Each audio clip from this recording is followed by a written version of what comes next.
આ હતી હળદરની ઇફેક્ટ. સામાન્ય રીતે અત્યારે ટર્મરિક ઇફેક્ટ, લાઇટિંગ ઇફેક્ટ એક ટ્રેન્ડિંગમાં ચાલી રહી છે. આ ઇફેક્ટમાં નોર્મલી લોકો એક ગ્લાસને કાચના અને એક મોબાઈલ નીચે રાખી અને લાઇટિંગ ઇફેક્ટ ઊભી કરે છે. પણ વાસ્તવની અંદર હળદર છે એ આયુર્વેદિકની દ્રષ્ટિએ જોઈએ તો આપણા જીવન માટે અને આપણા શરીર માટે પણ એટલી જ લાઇટિંગ ઇફેક્ટ ઊભી કરે છે. સવારના પોરમાં અથવા ચાલુ દિવસની અંદર તમે એક સામાન્ય ગ્લાસની અંદર 1 ચમચી હળદર નાખી અને એનું ગ્રહણ કરો તો એ તમારા શરીર માટે ખૂબ જ એક સારું આયુર્વેદિક ઔષધ તરીકે પણ એનો ઉપયોગ થઈ શકે છે. હળદરના ગુણ આપણા પ્રાચીન સમયની અંદર ઋષિમુનિઓ પણ શાસ્ત્રોમાં પણ ગાયેલા છે.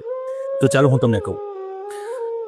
હળદર એ એક સુવર્ણ તત્વ છે જેને પ્રાચીન ઋષિમુનિઓએ જીવનનું અમૃત કીધેલું હતું. હળદરની ઉત્પત્તિ થાય છે જમીનમાં ઉગતા રિઝોમ છોડમાંથી. તેને પાક્યા પછી અને સૂકવીને તેને પાવડર બનાવવામાં આવે છે. આ સુવર્ણ પાવડર આપણા ઘરના રસોડાથી લઈને આયુર્વેદના દવાખાને, ઔષધાલય સુધી પણ એનું સ્થાન પામેલું છે. આયુર્વેદિક શાસ્ત્રોમાં હળદરને હરિદ્રા કહેવામાં આવ્યું છે અને તેનું સુવર્ણ વેદોમાં પણ એનું નામ મળે છે. માત્ર એ મસાલો નથી પણ એક દિવ્ય ઔષધ પણ છે.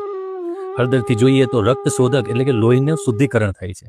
કૃમિહર છે એટલે કે પેટની અંદર જંતુનાશક તરીકે પણ આ એન્ટીબાયોટિક તરીકે પણ એનો ઉપયોગ થાય છે.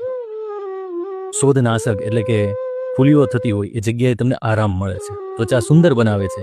પ્રાચીન કાળથી દુલ્હાને લગાવવામાં આવે છે એટલે કે આપણે જે કહીએ છીએ કે પીઠી ચોળે છે. આ પીઠી ચોળે એટલે કે એની અંદર હળદરનો ભાગ હોય છે. ઝાંકી ઇમ્યુનિટી એટલે ઓછી ઇમ્યુનિટી હોય એને મજબૂત બનાવે છે. ક્યાંક સિદ્ધિઓ શેરીમાં નહીં પણ શાસ્ત્રોમાં છે અને હળદર એ આપણા શાસ્ત્રોનું એક વરદાન છે.